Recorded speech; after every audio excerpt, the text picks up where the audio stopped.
2025-yil ko'pchilik uchun omadli va barokatli kelgan bo'lsa, ayrimlar uchun esa katta yo'qotishlar yili bo'ldi. Buni o'tgan yilda yuz bergan dahshatli avariyalar misolida ko'rib chiqadigan bo'lsak, kimdir oila a'zosidan, kimdir do'stidan va yana kimdir jondan aziz farzandidan ayrildi. Zamon o'z yil sarhisobi doirasida O'zbekistonda yuz bergan ayanchli yo'l transport hodisalarini bir joyga jamladi.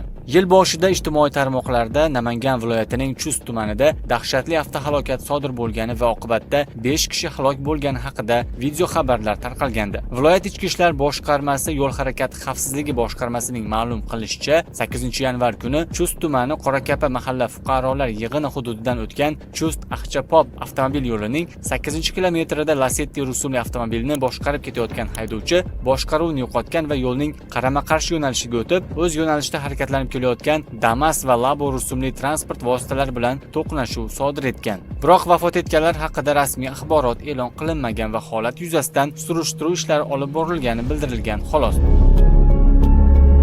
Toshkent viloyatining Angren shahrida 7-sentyabr kuni 8 avtomobil ishtirokida sodir bo'lgan yo'l transport hodisasi oqibatida 7 kishi halok bo'ldi. Ichki ishlar vazirligiga ko'ra, hodisa Toshkent-O'sh avtomobil yo'lining 93-kilometrida yuz bergan. Fuqaro o'z boshqaruvidagi sement tashuvchi yuk avtotransporti boshqaruvini yo'qotib, harakat yo'nalishidagi temir yo'l kesishmasida to'xtab turgan 2 yuk avtotransporti hamda 5 yengil avtotransport vositalar bilan to'qnashib, yo'l transport hodisasini sodir etgan. To'qnashuv vaqtida kelib chiqqan yong'in voqea joyiga yetib kelgan maxsus kuch va vositalar yordamida tezkorlik bilan o'chirilgan. Hodisa oqibatida 7 nafar fuqaro voqea joyida vafot etgan. Turli tan jarohatlari olgan 5 nafar fuqaro tibbiyot muassasalariga yotqizilgan. Shuningdek, 4 nafar fuqaroga tibbiy yordam ko'rsatilib, uylariga javob berilgan. Vaziyatni to'liq o'rganish, jabrlanganlar va ularning oila a'zolariga yordam ko'rsatish hamda og'ir oqibatlarga olib kelgan shart-sharoitlarga huquqiy baho berish maqsadida tegishli davlat organlarining mutaxassislaridan iborat bosh vazir o'rinbosari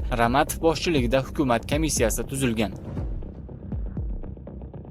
13-sentyabr kuni Namangan viloyatidagi temir yo'lning Chortoq va Uychi bekatlari o'rtasidagi kesishmada poyezd Gentra bilan to'qnashdi. Gentra haydovchisi yo'l harakati qoidalarini qo'pol ravishda buzgan holda yaqinlashib kelayotgan poyezd oldidan temir yo'lni kesib o'tishga uringan. Ma'lumotlarga ko'ra, mashinada 6 kishi bo'lgan, 5 ayol va kichik bola. Kuchli to'qnashuv oqibatida mashinada hech kim omon qolmagan. Poyezd mashinistlari shoshilinch tormozni qo'llagan, ammo fojianing oldini olishning iloji bo'lmadi. Poyezdga ozgina zarar yetgan. Ushbu hodisa haydovchilarning asosiy xavfsizlik standartlariga rioya qilmasligi masalasini yana bir bor ko'taradi, deyiladi O'zbekiston temir yo'llari aksiyadorlik jamiyatining rasmiy xabarida.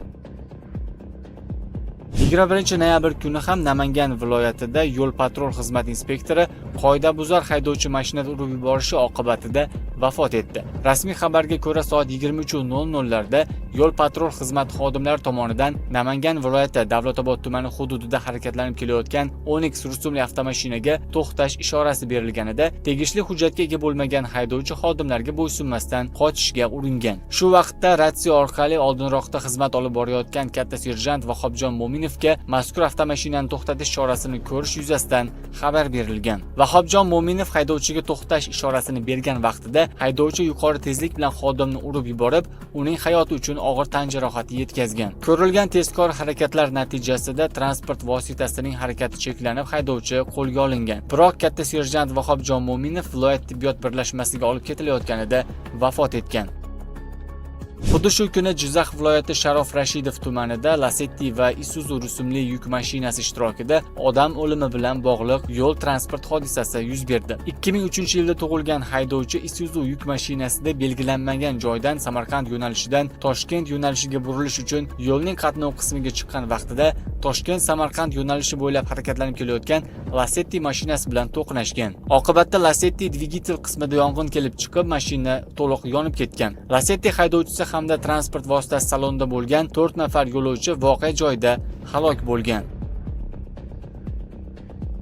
25-noyabr kuni Namangan viloyatining Yangi Namangan tumanida sodir bo'lgan yo'l transport hodisasida 28 yoshli yo'l patrul xizmat xodimi ham vafot etdi. Yo'l transport hodisasi soat 19:55 da Yangi Namangan tumanining Islom Karimov ko'chasida sodir bo'lgan. Haydovchilik guvohnomasiga ega bo'lmagan 18 yoshli fuqaro Onix avtomobilini katta tezlikda boshqarib ketayotib, o'zi bilan bir yo'nalishdagi avtomobilni noto'g'ri quvib o'tayotganida oldindagi tartibga solinmagan piyodalar o'tish joyidan yo'lni kesib o'tayotgan piyodani urib yuborgan. Oqibatda Navoiy viloyati Ichki ishlar boshqarmasi jamoat xavfsizligi xizmati yo'l harakati xavfsizligi boshqarmasi xodimi 28 yoshli safdor Doniyor Nurulloyev og'ir tan jarohatlari sababli voqea joyida vafot etgan. Mazkur holat yuzasidan Yangi Namangan tumani prokuraturasi tomonidan jinoyat ishi qo'zg'atilgan. Yo'l patrul xizmati xodimi Doniyor Nurulloyev Yangi Namangan tumanida joylashgan Ichki ishlar vazirligining gospitaliga davolanish uchun borgan bo'lgan. Tahririyat faqat ommaga ma'lum yirik yo'l transport hodisalarini bir joyga jamladi. Siz o'tgan yil davomida